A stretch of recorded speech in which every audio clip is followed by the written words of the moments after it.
आज के इस वीडियो में हम कक्षा द्वादशी विषय जीव विज्ञान के अध्याय 7 जिसका भाग 2 प्रकरण का नाम है रंध्री वाष्पोत्सर्जन, इसके बारे में हम अध्ययन करेंगे। इससे पूर्व हमने वीडियो में पढ़ा था कि वाष्पोत्सर्जन क्या होता है और कौन कौन से प्रकार का होता है। तो इसमें रंध्री वाष्पोत्सर्जन, रंध्र जो पत्तियों पर सूक्ष्म छिद्रों के रूप में उपस्थित होते हैं और जल वाष्प के रूप में और गैसों के आदान प्रदान के रूप में ये रंध्र कार्य करते हैं, जिससे पत्तियों के अंदर एक्स्ट्रा जो जल होता है उसका निकास हो जाता है और कुछ ताप भी नियंत्रित होता है। रंध्री वाष्पोत्सर्जन को स्टोमेटल ट्रांसपिरेशन भी कहते हैं। रंध्री वाष्पोत्सर्जन को समझने के लिए पत्ती और रंध्र की संरचना का समझना आवश्यक होता है। पत्ती की ऊपरी और निचली जो सतह होती है, पत्ती की 2 लेयर होती है, ऊपर भी होती है और नीचे भी होती है। इसे अधिचर्म या बाह्य त्वचा या एपिडर्मिस कहते हैं। दोनों अधिचर्मों के मध्य जो भाग में ऊतक होता है उसे हम मीजोफिल ऊतक कहते हैं। इसमें कोशिकाएं होती हैं। द्विबीजपत्री पर्णों में यह खम्भ ऊतक या खम्भ मृदुतक और स्पंजी मृदुतक में विविध होता है। रंध्र की उपस्थिति बाह्य त्वचा का प्रमुख लक्षण है, यानी पत्तियों की जो बाह्य त्वचा होती है उसके ऊपर रंध्र उपस्थित होते हैं, ये इनकी विशेषता होती है। और रंध्र पत्ती की एक अथवा दोनों सतहों पर पाए जाते हैं। कभी कभी पत्ती की एक सतह पर ज़्यादा होते हैं तो दूसरी सतह पर कम होते हैं। कई बार पत्तियों की दोनों सतह पर भी होते हैं, यानी हलल पादपों की अलग अलग विशेषताएँ होती हैं। एक बीजपत्री पादपों में अलग विशेषताएँ हैं, द्विबीजपत्री पादपों की अलग विशेषताएँ होती हैं।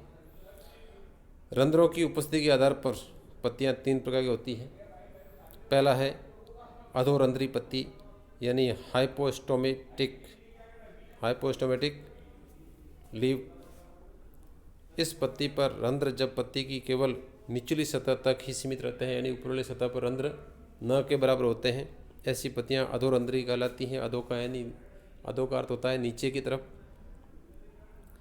उदाहरण के रूप में सेब संतरा की पत्तियां जो होती हैं वो अधोरंध्री होती है। उसमें पत्ती की निचली सतह पर रंध्र संख्या में अधिक होते हैं, जबकि ऊपरी सतह पर न के बराबर होते हैं। इस प्रकार के रंध्रों को सेब प्रकार या इस प्रकार की पत्तियों को सेब प्रकार की पत्तियां भी कहते हैं।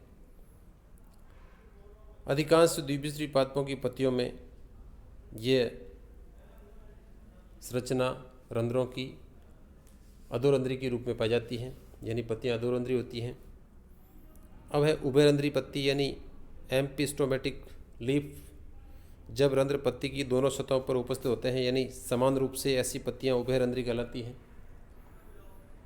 उदाहरण के रूप में मक्का, जई और अन्य घासों में इस प्रकार की पत्तियां होती हैं, जिनमें रंध्र दोनों सतह पर समान रूप से या दोनों सतहों पर पाए जाते हैं।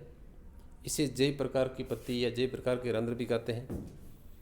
अधिकांश एकबीजपत्री पादपों की पत्तियां उभयरंध्री होती हैं, यानी एकबीजपत्री पादपों की पत्तियों में रंध्र हैं वो पत्तियों की दोनों सतह पर पाए जाते हैं, जबकि द्विबीजपत्री में निचली सतह पर ज़्यादा होते हैं, ऊपरी सतह पर कम से कम या न के बराबर होते हैं। उभयरंध्री पत्ती, इसमें दोनों सतहों पर रंध्रों की संख्या लगभग क्या होती है, समान होती है। तो ये भी ध्यान रखने योग्य बिंदु है। फिर आता है तीसरा अधिरंध्री पत्ती, एपिस्टोमेटिक लीफ। जब रंध्र पत्तियों की केवल ऊपरी सतह पर होते हैं और निचली सतह पर न के बराबर, ऐसी पत्तियां अधिरंध्री पत्ती कहलाती हैं। उदाहरण के लिए वाटर लिली और अन्य प्लावी पौधे, यानी ये जल में रहने वाले जो पौधे होते हैं उनमें निचली सतह पर रंध्र न के बराबर होते हैं, जबकि ऊपरी सतह पर अधिक होते हैं।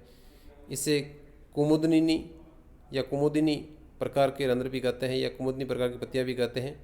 अधिकांश उत्प्लावी जलोद्भिद पादप जो फ्लोट करते हैं, फ्लोटिंग पादप जो होते हैं, हाइड्रोफाइट होते हैं, उनमें ऐसी पत्तियां पाई जाती हैं जिसमें रंध्र नीचे की सतह पर कम से कम और ऊपरी की सतह में अधिकतम होते हैं। रंध्र की संरचना, पहले हमने पत्तियों की जो प्रकार पढ़े जिनमें रंध्रों की उपस्थिति के आधार पत्तियों को 3 प्रकार में बांटा गया था। अब है रंध्र की संरचना। अधिकांश पौधों में रंध्र है वो 2 वृत्ताकार कोशिकाओं से बना होता है, जिन्हें द्वार कोशिकाएं या गार्ड सेल्स कहते हैं।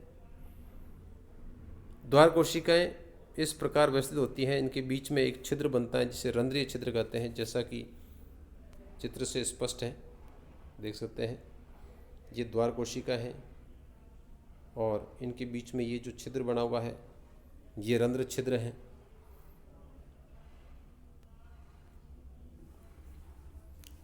द्वार कोशिका इस प्रकार व्यवस्थित होती है, इनके बीच में छिद्र बनता है जिसे रंध्रीय छिद्र यानी स्टोमेटल पोर कहते हैं, जिसके द्वारा जल वाष्प के रूप में बाहर निकलता है और गैसों का आदान प्रदान भी होता है।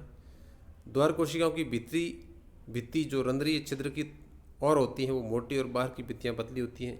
ये भी चित्र से हम देख सकते हैं।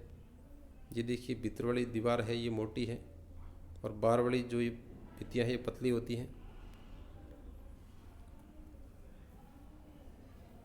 जिसके कारण द्वार कोशिकाएं जब स्फीत होती है यानी फूल जाती है, पानी की मात्रा ज़्यादा भरती है तो कोशिकाएं फूल जाती हैं, स्फीत हो जाती हैं, उसे ट्रगेड लीफ भी कहते हैं। तो रंध्र खुल जाते हैं और स्लथ यानी जब पत्तियाँ पिचक जाती हैं या कोशिकाएं पिचक जाती हैं या स्लथ हो जाती हैं तो उस समय रंध्र बंद हो जाते हैं। तो इस प्रकार चित्र से हम स्पष्ट रूप से समझ सकते हैं ये कोशिकाएं गार्ड सेल्स हैं। अंदरी शिरा या अंदरी भित्ति इनकी मोटी होती हैं, बाहर वाली दीवार इनकी पतली होती हैं। ये सहायक कोशिका होती है जिनसे जल है वो इन द्वार कोशिकाओं में प्रवेश करता है। ये द्वार कोशिकाओं में प्रवेश करेगा तो कोशिकाएं स्फीत हो जाती है। स्फीत होने पर कोशिकाएं और दीवार इन कोशिकाओं की दीवारों पर या भित्तियों पर प्रेशर होता है जिससे खींचाव उत्पन्न होता है, जिससे रंध्र खुल जाते हैं तो ये स्थिति हो जाती है। और जब कोशिका स्लथ अवस्था हो जाती है तो रंध्र पुनः बंद हो जाते हैं। तो ये वाली स्ट्रक्चर आप देख सकते हैं।